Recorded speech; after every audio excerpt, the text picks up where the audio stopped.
Today, we're going to speak about the longest, most significant, and most transformative era in the entire history of the human race. We're going to speak about the very beginning of humanity.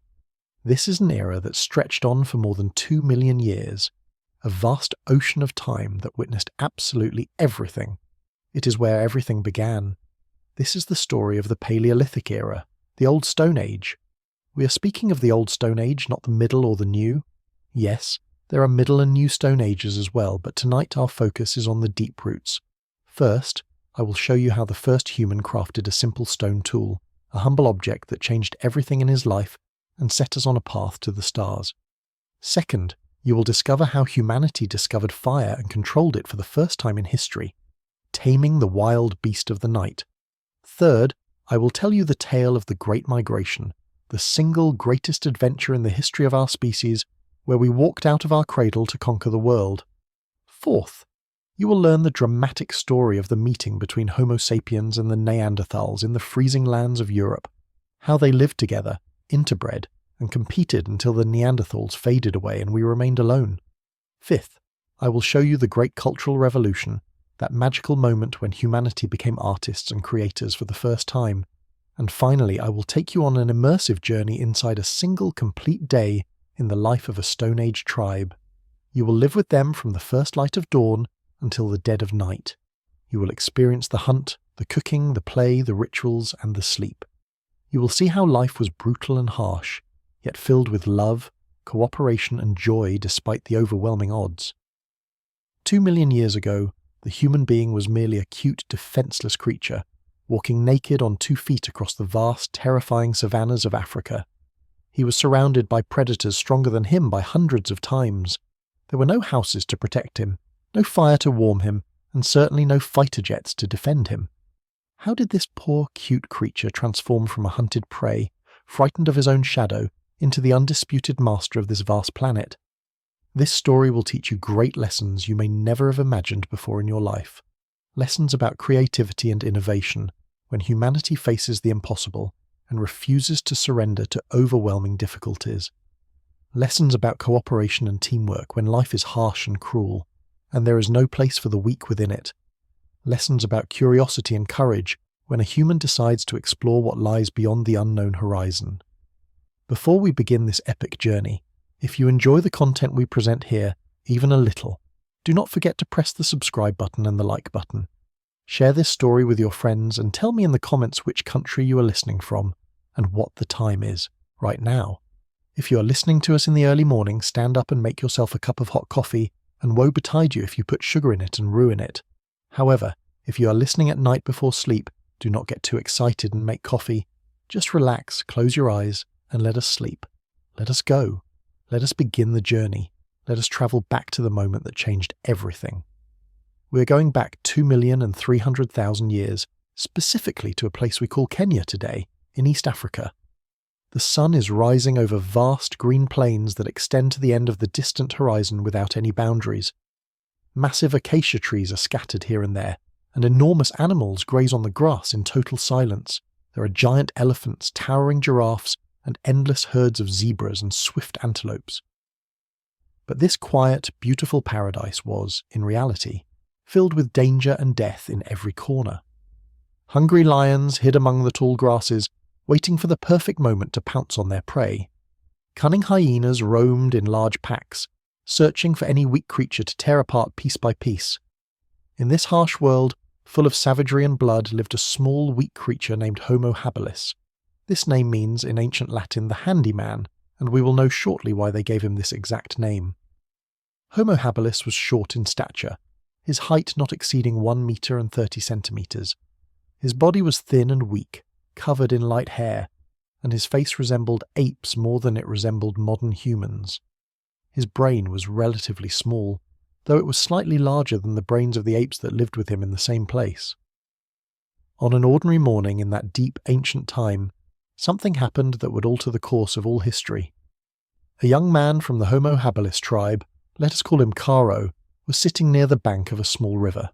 He was about 20 years old, his body thin from a lack of food, his eyes scanning cautiously in every direction.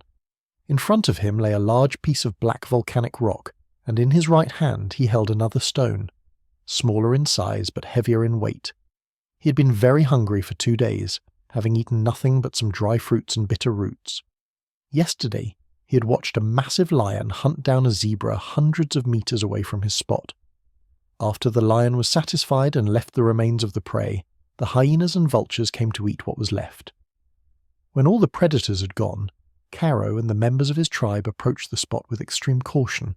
They found large bones that still had scraps of meat on them, but the problem was that they could not break them with their hands. The bones were incredibly hard, the meat was stuck between the joints, and human teeth were too weak to tear it off.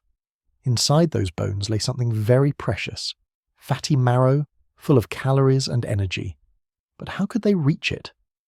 Here, an idea began to form in Caro's small mind, very slowly. He remembered that once he saw a stone fall upon another stone, and it broke into sharp pieces. What if he tried to do the same thing himself? What if he struck a stone against a stone until he created a sharp piece that could cut the meat? He gripped the small stone in his hand and raised it high, then struck it forcefully against the large rock in front of him. A loud sound, but nothing happened. He tried again. A second strike, a small piece flew off. A third strike, a fourth, and a fifth, until his hands began to ache from the force. Suddenly, after dozens of attempts, something amazing happened. A large flake separated from the stone and fell to the ground, its edge razor-sharp like a knife. Caro picked it up cautiously and looked at it with wide eyes filled with astonishment and joy. A tool. For the first time in history, a living being had crafted a tool with his own hands, deliberately and with full intent. Caro ran quickly toward the remains of the zebra, with the members of his tribe looking at him with curiosity and wonder. He placed the sharp stone against the flesh and pressed down hard. The stone sliced through the meat with amazing ease, as if it were a modern steel knife. Piece by piece, Caro began to separate the meat from the bones with increasing speed and skill. Then, he took a large bone and struck it with another stone until it cracked. The fatty marrow appeared inside, food, energy, survival. The tribe members gathered around him quickly and began to eat with him, with hunger and greed.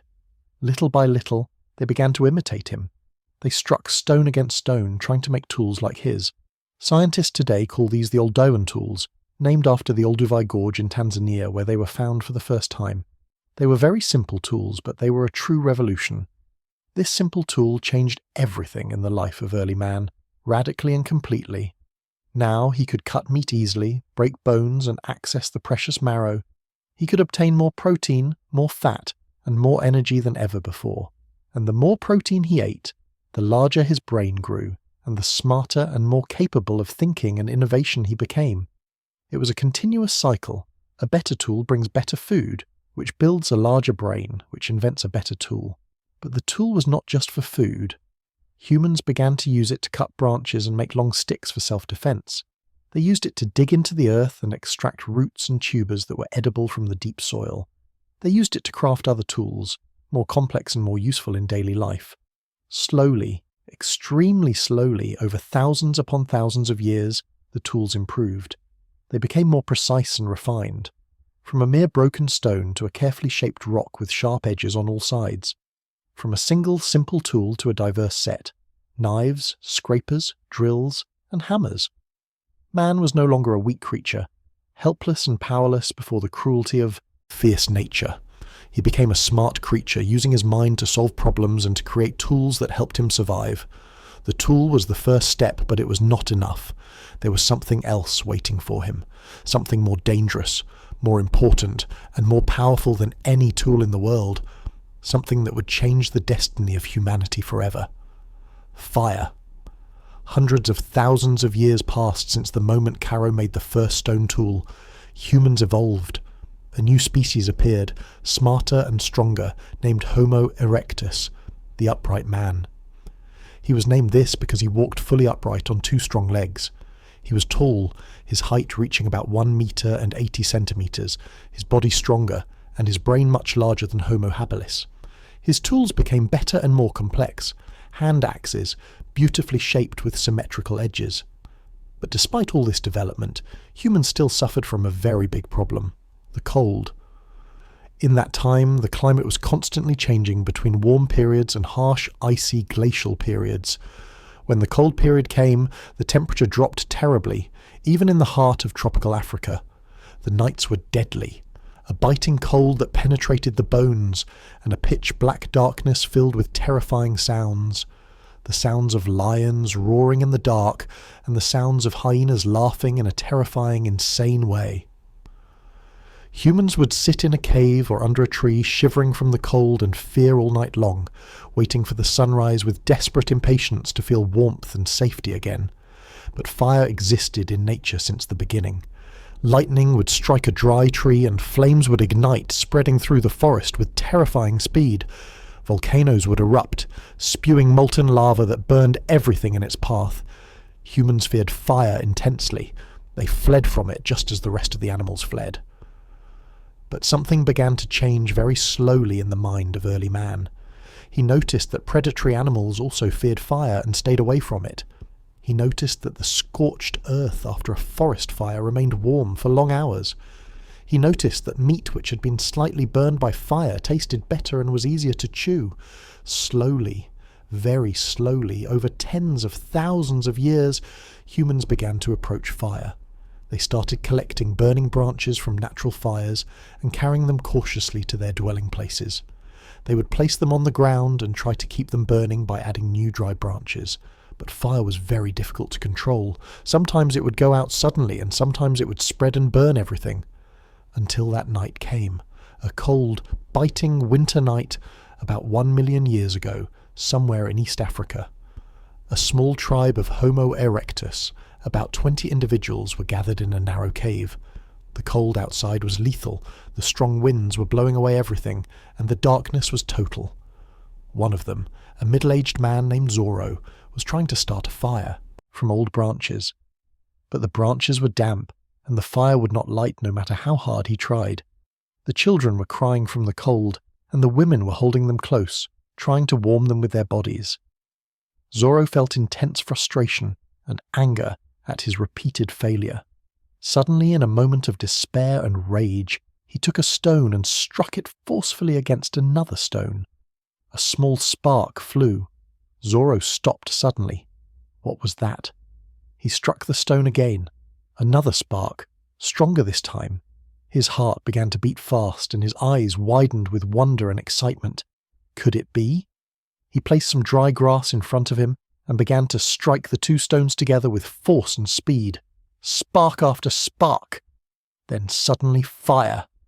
A small flame began to devour the dry grass with amazing speed. Zorro shouted with joy and triumph, and the tribe members gathered around him quickly. He added small dry twigs to the fire, then larger branches, until it became a large blazing fire. Warmth. Everyone approached the fire, extending their hands toward the flames, feeling the beautiful warmth spreading through their bodies. And more importantly than that, the fire lit up the dark cave and chased the terrifying darkness outside. That night, no one in the tribe slept.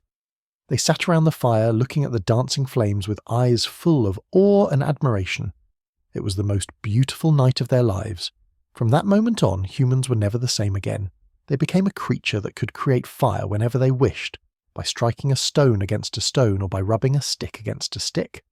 Fire changed everything in the life of early man in an unbelievable way. First, warmth. Humans could now live in cold places and high mountains. Second, safety. Predatory animals fear fire and do not approach a place where a fire is burning. Third, light. Fire illuminates the night, chases away the scary darkness, and makes humans feel safe. Fourth, food. Cooking on fire changed everything radically. Cooked meat is easier to chew, more delicious in taste, and safer than raw meat. Cooking kills dangerous germs and parasites and makes food edible for a longer period. Most importantly, cooked food provides much more energy than raw food. Scientists believe that cooking is the main reason for the significant increase in the size of the human brain, because the brain needs enormous energy to function, about 20% of the body's total energy, and cooked food provides this energy better and faster than raw food. The more cooked food humans ate, the larger their brains grew, and the smarter and more capable of complex thinking they became. With time, fire became the centre of social life for early man. At night, they would gather around the fire, eating together, talking and telling stories. The children listened to the elders, learning from them about hunting, plants and predators. The elders passed on knowledge and experience from generation to generation around the burning warm fire. Fire was not just a tool for survival, it was a symbol of civilization, evolution and human intelligence. It was the thing that separated humans from the rest of the animals, finally and decisively. But controlling fire opened a new door for humans, a door they had never imagined before. With warmth, safety, and good food, humans began to think of something entirely new. What lies outside Africa? What lies beyond the distant horizon that no one has reached before? Here began the greatest adventure in the history of humanity, the Great Migration. Why would a human leave his homeland? 2 million years ago, all humans lived in Africa alone. Africa is the cradle of humanity, the place where the first human appeared on the face of the earth. Its climate was warm, its land fertile and full of animals and edible plants. But something began to change very slowly in that distant time. The climate became drier, and the dense forests began to turn into open savannas. Food became scarcer, and competition between tribes became fiercer and more violent than ever before. At the same time, the population was constantly increasing. More mouths needed food. Some tribes began to move north, following the herds of animals that migrated in search of water and grass. Step by step, generation after generation, some tribes began to leave Africa without knowing it. It was not a conscious decision or a specific plan. It was just a continuous search for food, water, and better land to live on. But this simple search took them to places no human had ever seen before. The first migrants were Homo erectus, the intelligent, strong, upright man. They crossed from northeast Africa into the Arabian Peninsula, then to the Levant. From there, they split up. Some went west toward Europe, and some went east toward Asia. The journey was incredibly long, dangerous, and filled with lethal challenges. New lands they did not know, strange plants and animals they had never seen before, a completely different climate, bitter cold in winter and intense heat in summer, wide rivers that had to be crossed, towering mountains that had to be climbed, and arid deserts that had to be traversed. Many died on the way from hunger, cold, disease, and predators. But those who survived were the strongest, the smartest, and the most adaptable to difficult conditions. Slowly, extremely slowly, over hundreds of thousands of years, humans spread everywhere. In Asia, they reached China, Indonesia, and even the distant island of Java. In Europe, they settled in Spain, France, Germany, and the Balkans. Each group began to adapt to its new environment differently from the others. In cold places, their bodies became shorter and stronger to retain heat better. In hot places, their bodies remained tall and thin to cool down quickly. Over a very long time, new species of humans appeared in different places. In Europe and West Asia, a new, very strong species appeared named Homo neanderthalensis, or the Neanderthal. In East Asia, Homo erectus continued to live and evolve slowly for more than 1 million years. In other places, mysterious species appeared, like the Denisovans, about whom we know very little. But in Africa itself, something else was happening. Something that would change everything. A completely new type of human was evolving. A type smarter and more creative than any type that had appeared before. A type that would spread everywhere on Earth and dominate everyone. Us, Homo Sapiens, the wise man. About 300,000 years ago, somewhere in East Africa, a new species of human appeared, Homo Sapiens, us, the people sitting now and listening to this story. Physically, he was not very different from other species, perhaps a little taller and a little thinner. But his brain was completely different, larger, more complex, and capable of thinking in ways that were not possible before. Homo sapiens could think abstractly and symbolically. He could imagine things that did not exist. He could plan for the distant future and remember the past in minute detail. He could communicate with others using a complex language rich in vocabulary and expressions. But most importantly, he could imagine and believe in things he could not see. Gods, spirits, stories, and legends. This ability to believe in abstract ideas made Homo sapiens capable of cooperating in very large numbers, because the tribe was no longer just a small family that knew each other. It became a large group that believed in the same gods, the same stories, and the same laws and customs. This great cooperation gave Homo sapiens a power that no other species could compete with. For tens of thousands of years, Homo sapiens lived in Africa only, evolving and becoming smarter. But about 70,000 years ago, something very important happened. A cognitive revolution, a great leap in the mental and cultural capabilities of Homo sapiens. Scientists do not know exactly what happened, perhaps a small genetic mutation in the brain, but the result was clear. Humans suddenly became more creative and innovative than ever before. Tools became more diverse and precise. Needles made of bone to sew clothes, long light spears with sharp stone tips that could be thrown from a distance, fish hooks and nets made of plant fibers, and most importantly, art, decoration, and symbols.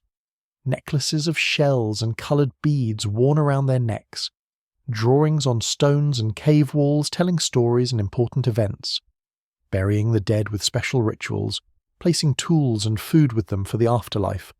All of this indicates one thing. Homo sapiens had developed a deep spiritual and artistic consciousness. At this exact time, some Homo sapiens decided to leave Africa again. But this time, it was not a slow migration over thousands of years. It was a rapid, organised, conscious migration. Large groups moving together with a clear plan. They crossed the Red Sea, from East Africa to the Arabian Peninsula on simple boats, then spread with amazing speed eastward toward India and China, and southward toward Indonesia and Australia. Within tens of thousands of years only, they reached the Far East and crossed the sea to Australia. At the same time, other groups moved north and west toward the Levant and Turkey, and from there, they entered Europe about 45,000 years ago. But Europe was not empty. It had indigenous inhabitants who had lived there for hundreds of thousands of years before the arrival of Homo sapiens, the Neanderthals, the meeting of species, Neanderthal versus sapiens. The Neanderthal was an amazing creature by all standards, slightly shorter than Homo sapiens but much stronger. Massive muscles and thick, strong bones. His brain was very large, in fact slightly larger than the brain of Homo sapiens. He lived in Europe and West Asia for more than 300,000 years. He adapted perfectly to the biting cold. His short, strong body was ideal for retaining heat in the harsh European winter. He was a skilled, powerful hunter who hunted mammoths, bison, and huge bears with unparalleled courage. He used heavy, strong spears in close combat, face to face with dangerous prey. He cared for the sick and injured of his tribe.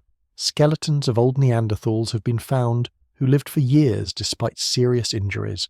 This shows that the Neanderthal had emotions, empathy, and mercy for the members of his tribe.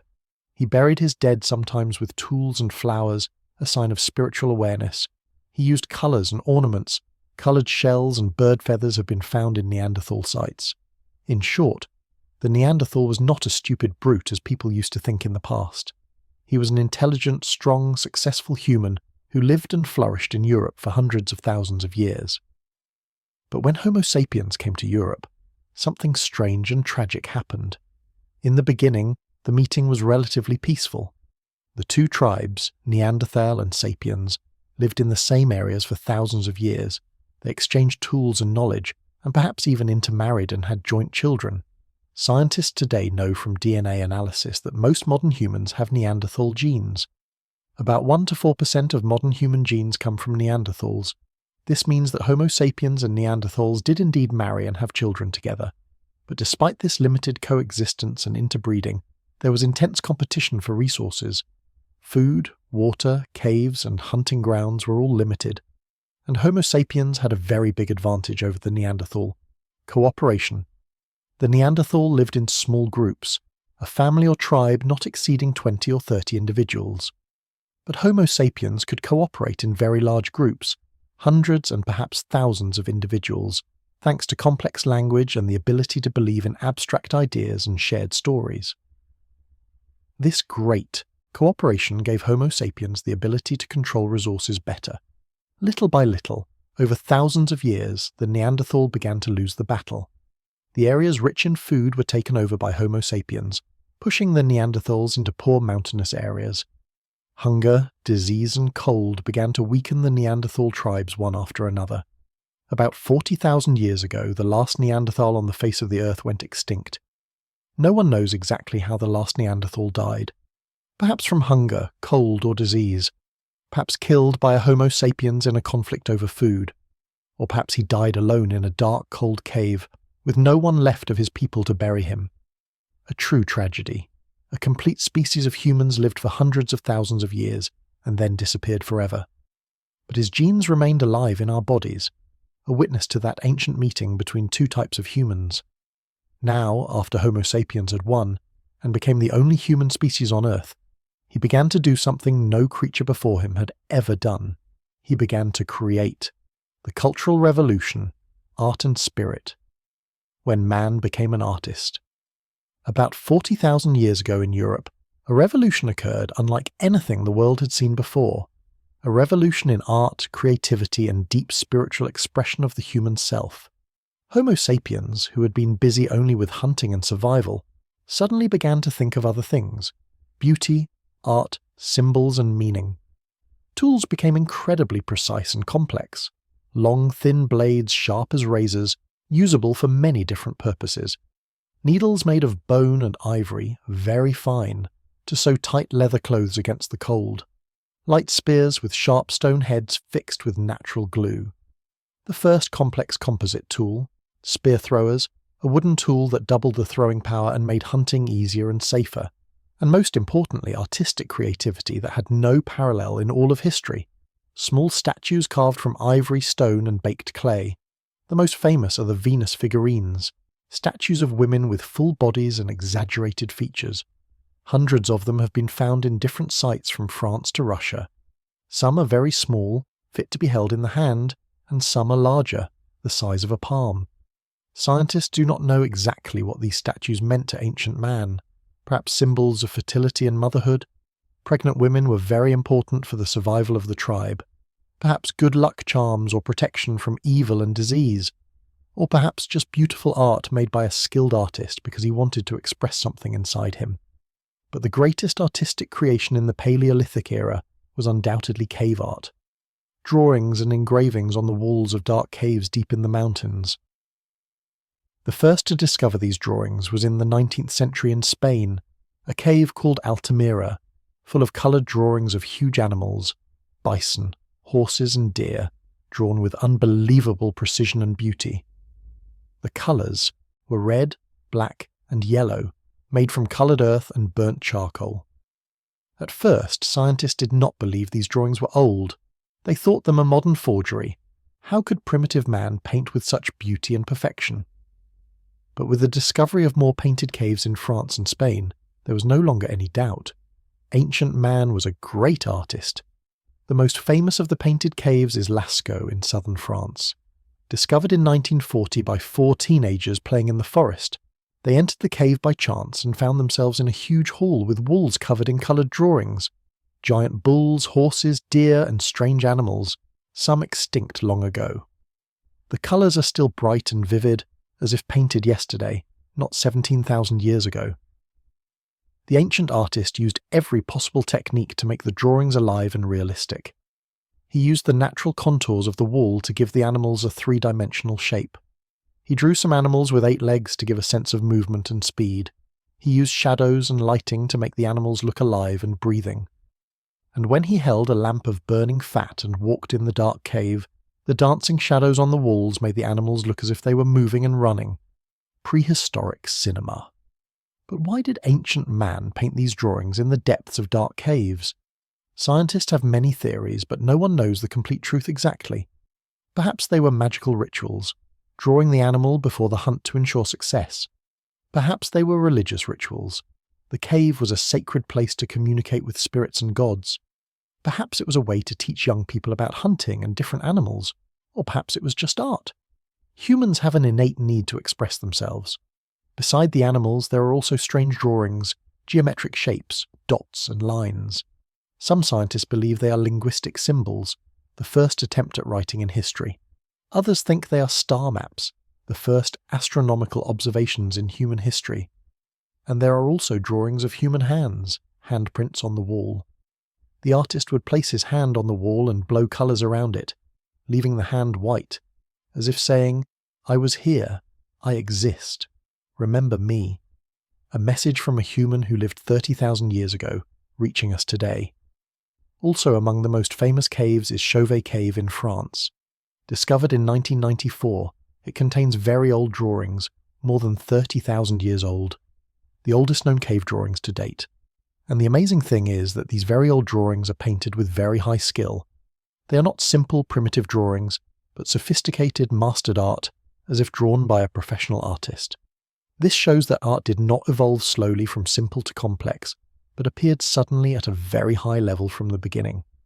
Something had changed in the human mind and unleashed full artistic creativity. Beside art, there was also significant development in spiritual and religious rituals. Burial of the dead became more complex, graves decorated with flowers, shells, and beads, the dead buried with their favourite tools, food, and drink for the journey to the other world. Graves contained huge quantities of beads, tens of thousands of small beads. Making these beads required thousands of hours of hard, precise work. This indicates that the dead person was very important, a leader, a priest, or a great hunter. And the tribe was willing to spend enormous time and effort to honour him after his death. This attention to the dead points to something very deep. Humans were no longer just creatures who lived, ate, reproduced, and then died. They became creatures with an awareness of death and life after death. Creatures who believed in spirits, gods, and an invisible other world. Creatures who grieved for their dead, wept for them, and remembered them. Creatures who created art and beauty not just for survival, but for pleasure and expression. In short, they became human in the full sense of the word. But all this art, spirit, and creativity was happening within the framework of a very harsh daily life. A life full of challenges, dangers, and continuous hard work. So how was the daily life of humans in the Paleolithic era? How did they spend their day from morning until evening? How did they hunt, eat, and live with their families and tribes? Let us enter now into the details of daily life and see how our ancestors lived thousands of years ago. A day in the life of ancient man. The morning, waking up in the cave. Imagine with me now that you're living 15,000 years ago in a place somewhere in southern France. You're a member of a small tribe of Homo Sapiens, about 40 individuals living together. Your tribe lives in a large cave on the side of a mountain overlooking a wide green valley. The cave is deep and dark inside, but the front part is open and sunlight enters it. Last night, the weather was very cold. Winter is still harsh despite the approach of spring, but the fire was burning all night, keeping the warmth and chasing away hungry predatory animals. One person from the tribe stayed up all night to guard the fire and add wood to it. Now dawn is breaking. The pale grey light enters the mouth of the cave slowly. Birds begin to chirp outside, and the sound of a small river flows in the valley below the mountain. The first to wake up is Caro, a hunter from the tribe, 25 years old. He opens his eyes slowly and looks around. The families are sleeping on the ground, wrapped in animal skins. Children sleep next to their mothers, and the older men sleep near the cave entrance for protection. The fire is still burning but weak. Caro gets up and adds some dry branches. The flames rise again, and warmth spreads through the cold cave. Very slowly Caro extends his hands toward the fire, warming them, then wipes his face with cold water from a skin filled with water. He looks at his long spear made of strong wood with a sharp stone head. Today will be an important day. The tribe has decided to hunt a mammoth. The mammoth, that giant elephant covered in thick fur, was the grand prize for any hunter. A single mammoth provided food for the whole tribe for long weeks. Its meat was rich in protein, and its fat provided enormous energy in the cold winter. Its bones and tusks were used to make tools, weapons, and shelters. Its thick skin was suitable for making clothes and strong covers against the cold. But hunting a mammoth was never easy. It was very dangerous and required precise planning. A mammoth weighs about 6 tons, hundreds of times larger than a human. Its huge curved tusks could kill a human with a single blow, and if the mammoth got angry and attacked the hunters, the result would be a certain disaster. Therefore, The hunt required full cooperation from every capable member of the tribe. Preparation for the hunt, strategy, and planning. Little by little, the tribe members wake up one after another. The women begin preparing a simple breakfast, some dried meat left over from yesterday's hunt, roots and dry fruits gathered by the women in the past days from the nearby forest. The children wake up and play near the fire under the watchful eyes of their mothers. The men, about 15 hunters, gather in a circle near the cave entrance. The tribe leader, a man in his 40s named Toro, begins to explain the plan. Yesterday, the scouts saw a small herd of mammoths grazing in the valley, 2 hours away on foot. The herd consists of 5 individuals, a large male, 3 females, and a young mammoth calf. The young mammoth is the target, easier to hunt and less dangerous than the huge adults. But the problem is that the mother will defend her calf fiercely, and perhaps the whole herd will attack the hunters. Therefore, the plan is to separate the young mammoth from the herd in a clever way. Half the hunters will hide behind rocks on one side of the valley, and the other half will appear in front of the herd and make a big noise to scare the mammoths. When the herd runs, they will try to steer it toward a narrow area between the rocks. There, the hidden group will pounce on the young mammoth and separate it from the herd. After that, they will throw spears at the mammoth from every side until it falls from blood loss. A dangerous plan, but it is the only way to hunt an animal of this massive size. Each hunter inspects his weapons carefully. Spears, stone knives, and hand axes. Some carry torches made of branches dipped in animal fat. Fire scares the mammoths. The women give each hunter a piece of dried meat to eat on the way. The children look with admiration and fear at their fathers and brothers who are going to hunt. And when the sun has fully risen and climbed a little in the sky, the hunters set off from the cave in silence and extreme caution. The hunt, the great chase. 2 hours of fast walking through the dense forest and narrow valleys. The hunters move in total silence. Any sound could scare the prey. They communicate with hand signals and light whispers only. Their eyes scan the ground constantly. Footprints, animal droppings, broken branches. Every sign tells them the direction of the mammoth and its current location. Finally, they reach the edge of the valley and look down from the top of the hill.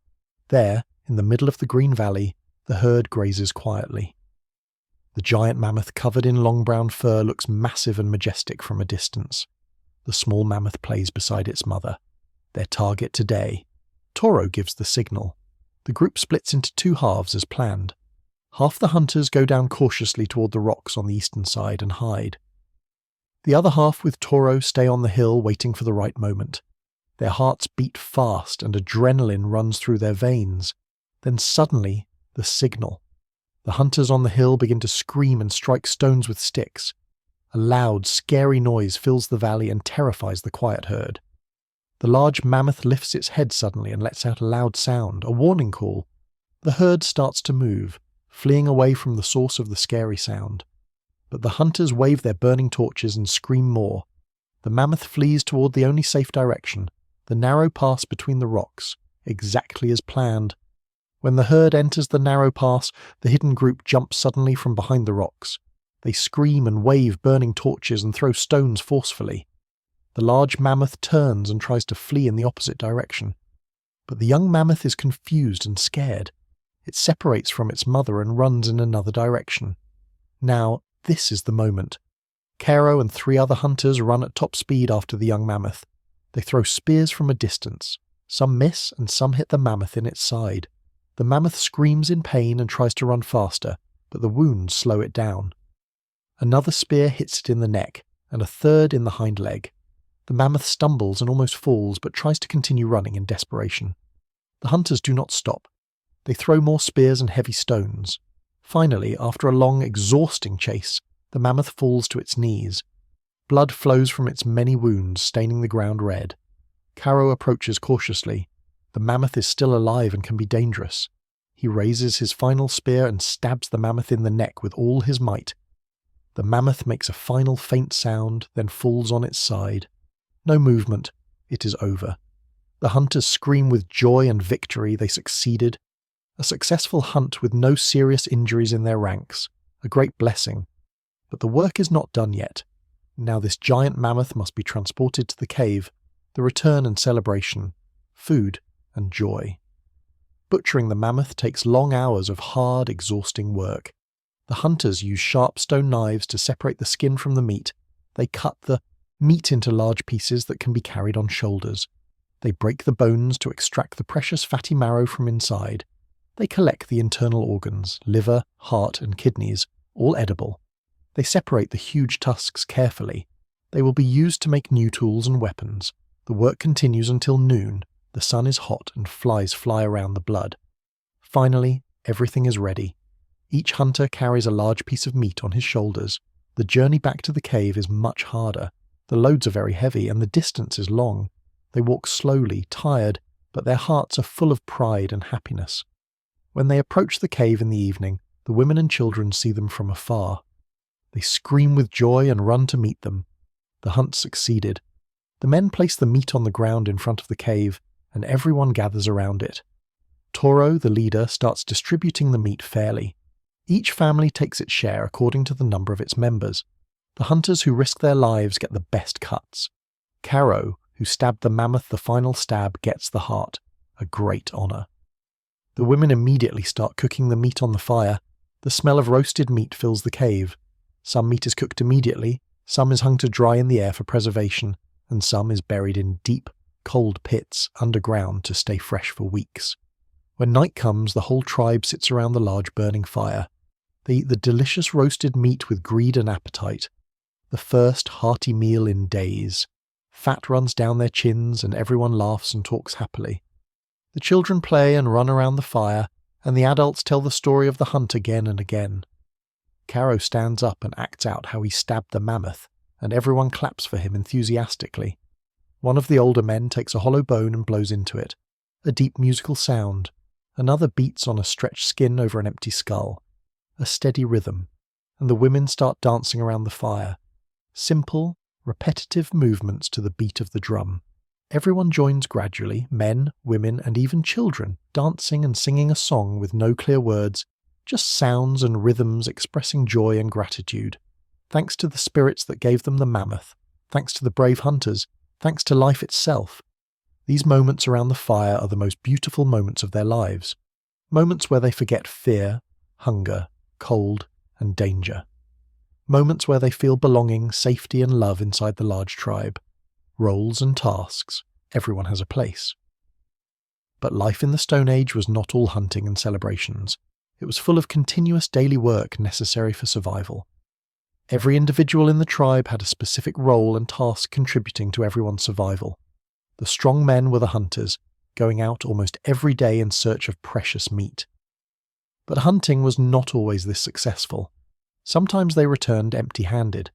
Therefore, the women played a very important role, gathering plants, fruits, and roots. In fact, most of the tribe's daily food came from the women's efforts, not hunting.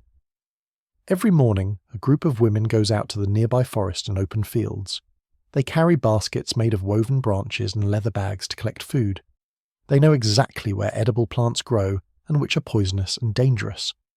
This knowledge is passed from mothers to daughters, generation after generation, with extreme precision. Large roots buried underground are rich in starch and satisfy hunger quickly.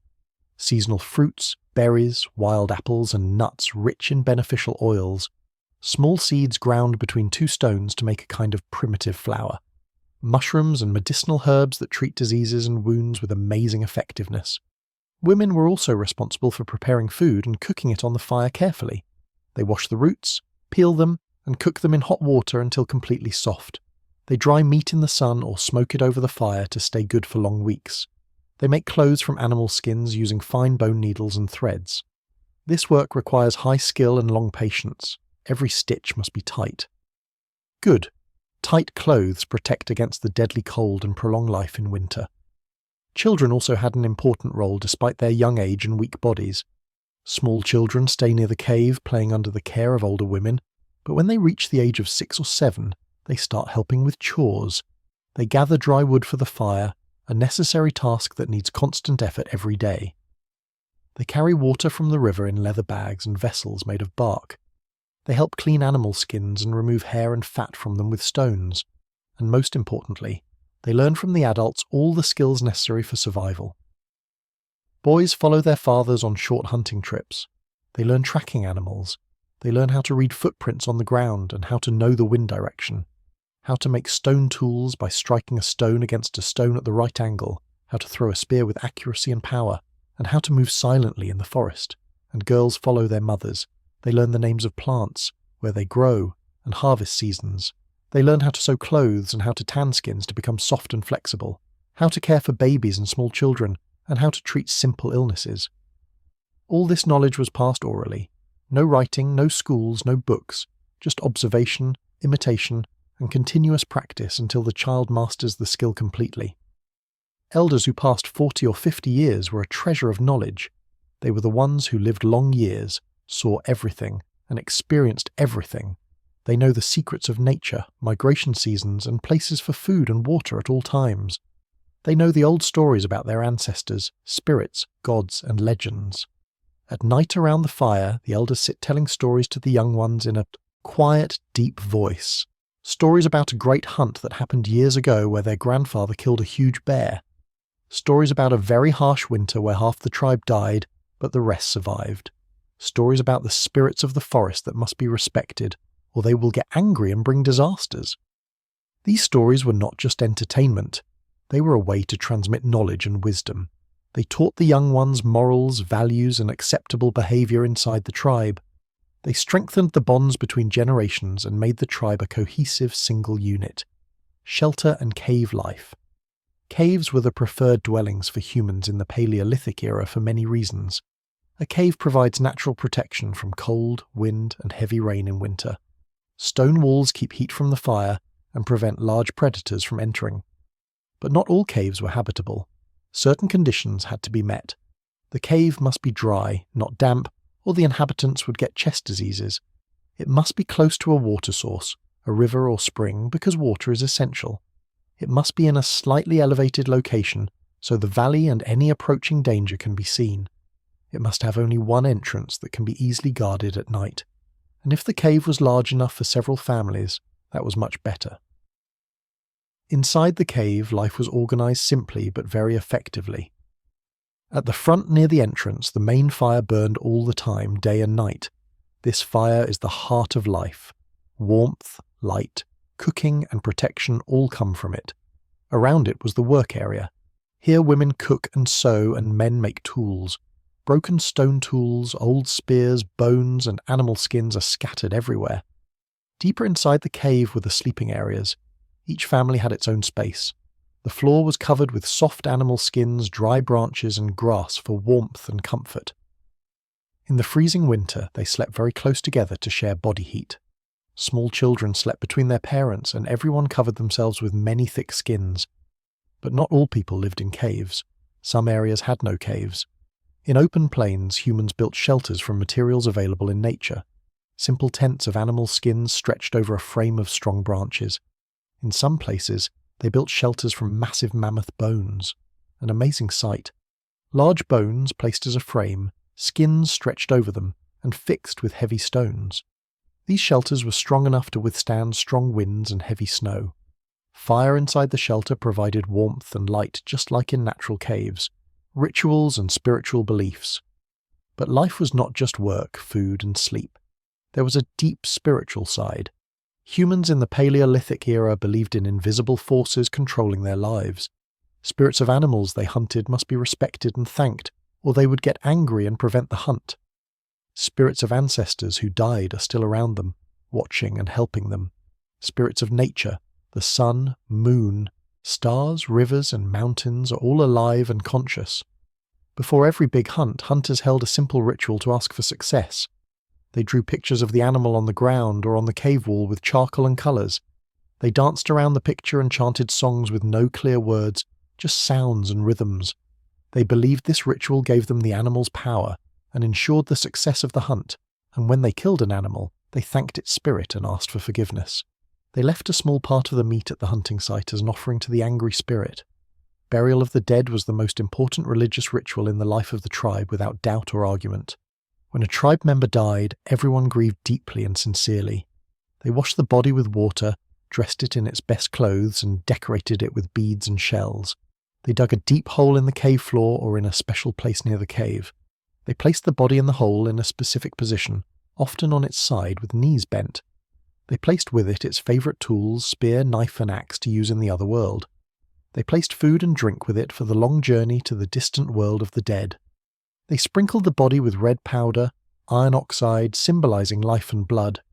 Then they covered the body with dirt and stones and placed a distinctive mark over the grave. In the following nights they gathered around the fire, remembering the dead person and crying for them. They told stories of their great deeds and prayed for peace for them in the other world. These rituals indicate something very deep. Belief in life after death. Belief that death is not the end of everything, but the beginning of a new, different journey. And this belief gave them the strength to face the difficulties of life and death surrounding them.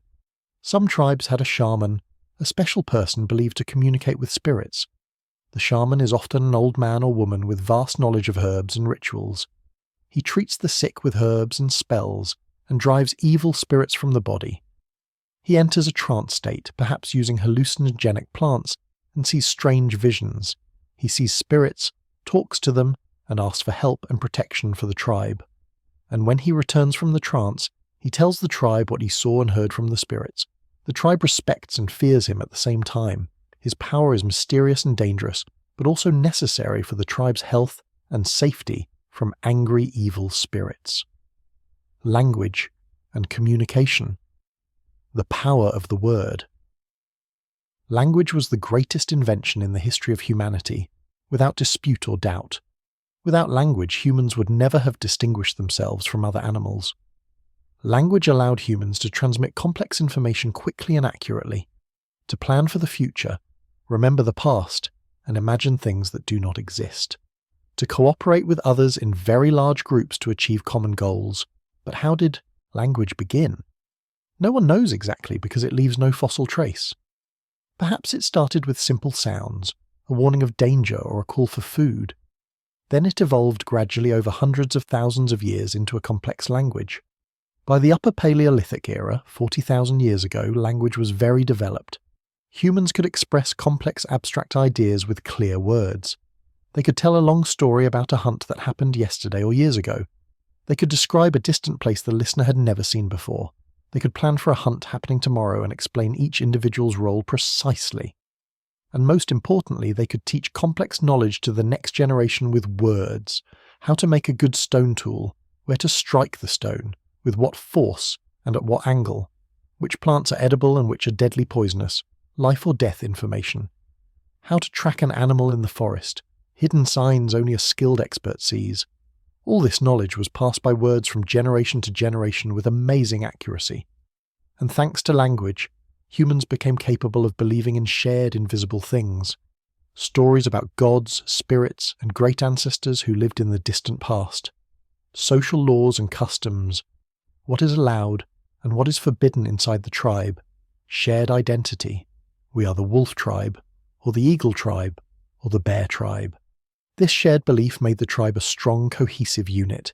It made individuals willing to sacrifice for the group and protect it from any danger. And this great cooperation based on language and shared belief gave humans unparalleled power. Night, sleep, and dreams. When night comes and the last light of the sun disappears behind the distant mountains, the whole tribe gathers inside the safe, warm cave around the burning fire. Children feel sleepy after a long day of play and hard work. They sleep beside their mothers under thick, warm, soft skins. Adults talk in low voices, telling the day's stories and planning for tomorrow. One or two stay awake to guard the fire and add wood all night. Outside, darkness is total. No electricity, no lamps, no lights ever. Only the light of the moon and stars illuminates the vast sky filled with millions of shining stars. Sounds of the night are scary. Hooting owls, barking foxes, and howling distant wolves. Sometimes the sound of heavy footsteps approaching the cave, perhaps a bear or lion looking for prey. But the fire protects the tribe. Animals fear the flames and do not approach too closely. The guard sits alert, listening to every sound and looking into the darkness with extreme caution, his spear in his hand, ready for immediate use if any imminent danger appears.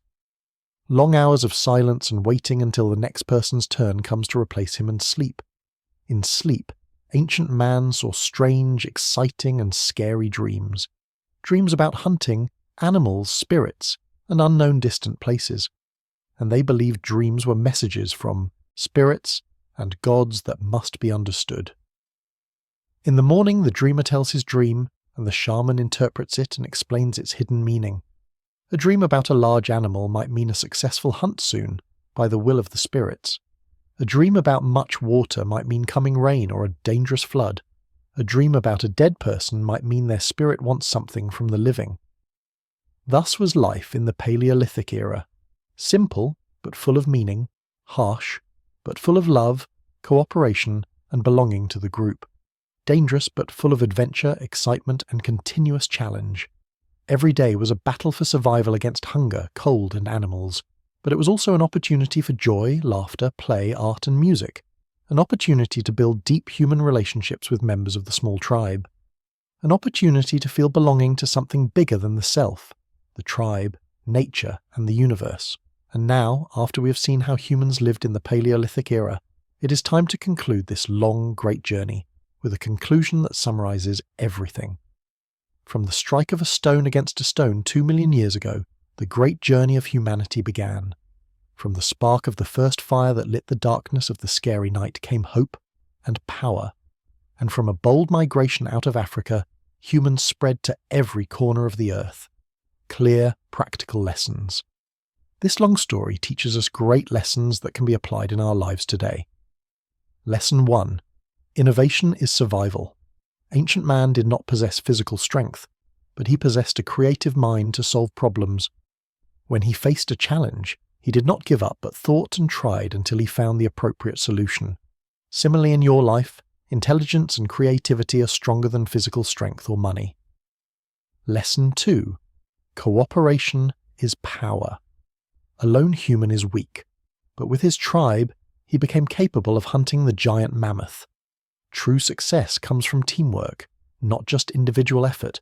Build your team, trust them, work with them, and you will achieve the impossible, God willing. Lesson 3. Knowledge is transferred by teaching. Everything ancient man learned, he passed to his children with patience, repetition, and practice. Do not withhold your knowledge from future generations. Teach them everything you know. Knowledge that is not transmitted dies with its owner and is lost forever. Lesson 4. Courage in facing the unknown. Early man left Africa without knowing what awaited him there.